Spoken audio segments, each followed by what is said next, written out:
महाराष्ट्र भारत का एक राज्य था, है और हमेशा रहेगा। इस वीडियो का मकसद सिर्फ यह जानकारी देना है कि कैसे भारत का सिर्फ एक राज्य दुनिया के दूसरे देशों से कितना आगे है। इस वीडियो में बताए गए सभी तथ्य काफी रिसर्च के बाद दिए गए हैं। वेलकम दोस्तों, मैं हूं आपकी होस्ट और दोस्त नताशा और एक बार फिर पब्लिक डिमांड पर वीडियो लेकर आई हूं। इस वीडियो को पूरा देखकर अगर पसंद आए तो एक छोटा सा लाइक और सब्सक्राइब करें और पसंद नहीं आए तो डिसलाइक करें। तो चलिए दोस्तों शुरू करते हैं। आइए सबसे पहले बात करते हैं एरिया की। दोस्तों, महाराष्ट्र का एरिया 3,07,713 स्क्वायर किलोमीटर्स है और अगर महाराष्ट्र एक देश होता तो वो दुनिया में 71 नंबर पर होता।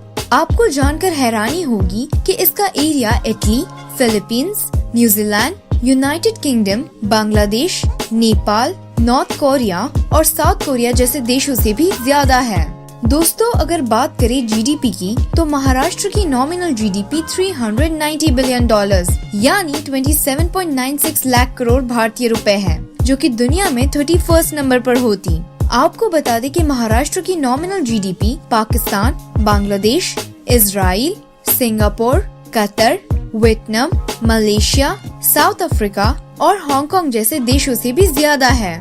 महाराष्ट्र की जीडीपी ग्रोथ रेट 12% है और अगर कहीं महाराष्ट्र एक अलग देश होता तो इसकी जीडीपी ग्रोथ रेट लीबिया के बाद दुनिया में दूसरे नंबर पर आती, मतलब कि दुनिया की दूसरी फास्टेस्ट ग्रोइंग इकोनॉमी होती। जी हाँ दोस्तों, दुनिया में दूसरी सबसे तेज बढ़ने वाली अर्थव्यवस्था होती। दोस्तों, महाराष्ट्र का नॉमिनल जीडीपी पर कैपिटा $2,500 है, यानी कि 1,80,596 भारतीय रुपए है और ये दुनिया में 135 नंबर पर आता है। वैसे आपको बता दें कि महाराष्ट्र की nominal GDP per capita Pakistan, Bangladesh, Nepal, Myanmar, Kenya, Nigeria और किर्गिस्तान जैसे कई देशों से तो ज्यादा ही है। पॉपुलेशन यानी कि जनसंख्या की बात करें तो महाराष्ट्र की पॉपुलेशन 11.42 करोड़ है और ये दुनिया का 12 सबसे ज्यादा पॉपुलेशन वाला देश होता। इसकी जनसंख्या तो Germany, France, Iran, Turkey, United kingdom, Thailand और कनाडा जैसे देशों से भी ज्यादा है। दोस्तों, चलिए अब लैंग्वेज यानी भाषा की बात करते हैं। महाराष्ट्र में 68.93% मराठी, 12.89% हिंदी, 6.71% उर्दू, 2.11% गुजराती, 1.18% तेलुगु और 8.18% बाकी भाषाएं बोली जाती हैं। इससे ये तो साफ हो जाता है कि महाराष्ट्र की राष्ट्रीय भाषा तो मराठी ही होती। ह्यूमन डेवलपमेंट इंडेक्स यानी किसी भी देश के लोगों के डेवलपमेंट को नापने का एक इंडेक्स होता है, जिसे life expectancy, GDP per capita और एजुकेशन लेवल के जरिए नापा जाता है। महाराष्ट्र के ह्यूमन डेवलपमेंट इंडेक्स की बात करें तो 0.695 लेवल है और इस हिसाब से ये दुनिया में 116 नंबर पर आता है। इस मामले में Pakistan, Nepal, Myanmar, Bangladesh, Indonesia, Vietnam और इराक जैसे देश अभी महाराष्ट्र से पीछे हैं। बता दें कि महाराष्ट्र का human development index medium development category में आता है। अगर जेंडर रेशियो की बात करें तो महाराष्ट्र का जेंडर रेशियो 929 फीमेल्स पर 1000 मेल है, जो इस हिसाब से ओमान, सऊदी अरब, मालदीव्स, यूनाइटेड अरब एमिरेट्स और कतर जैसे देशों से भी बेहतर है। जियोग्राफिकल लोकेशन यानी भौगोलिक स्थिति की बात करें तो महाराष्ट्र के उत्तर में गुजरात और मध्य प्रदेश है, तो दक्षिण में तेलंगाना और छत्तीसगढ़ है, पूर्व में कर्नाटका और गोवा है, तो पश्चिम में अरब सागर है।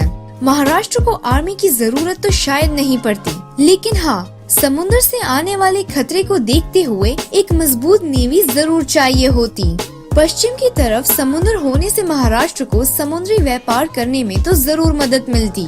वहाँ की सरकार एक से बढ़कर एक बंदरगाह बनाती और इन सब पर बहुत सारा पैसा खर्च करती। महाराष्ट्र की राष्ट्रीय चिन्ह की बात करें तो यहाँ का राष्ट्रीय पशु गिलहरी, राष्ट्रीय पक्षी पीले पैरों वाला हरा कबूतर, राष्ट्रीय फूल जरुल और राष्ट्रीय वृक्ष आम होता। आपको बता दें कि ये सब अभी महाराष्ट्र के स्टेट सिंबल्स हैं और महाराष्ट्र अगर कोई देश होता तो यही यहाँ के राष्ट्रीय चिन्ह यानी कि नेशनल सिंबल्स बन जाते हैं। महाराष्ट्र के सबसे प्रसिद्ध खेल कबड्डी और क्रिकेट है, तो शायद इन दोनों खेलों में से कोई वहाँ का नेशनल गेम होता। अगर हम करेंसी की बात करें तो महाराष्ट्र में चलते तो रुपये ही, लेकिन शायद उस पर महात्मा गांधी जी की फोटो की जगह किसी और की फोटो होती। महाराष्ट्र के रुपये पर महाराष्ट्र की कुछ फेमस शख्सियतों में से महान Chhatrapati Shivaji Maharaj, father of Indian constitution doctor B.R. Ambedkar, Mahatma Jyotirao Phule, Bal Gangadhar तिलक, रानी लक्ष्मीबाई, वीर सावरकर, इन सभी महान शख्सियतों में से किसी एक की फोटो हो सकती। लेकिन दोस्तों, आपको क्या लगता है महाराष्ट्र के करेंसी पर किसकी फोटो होनी चाहिए? कमेंट में जरूर बताएं।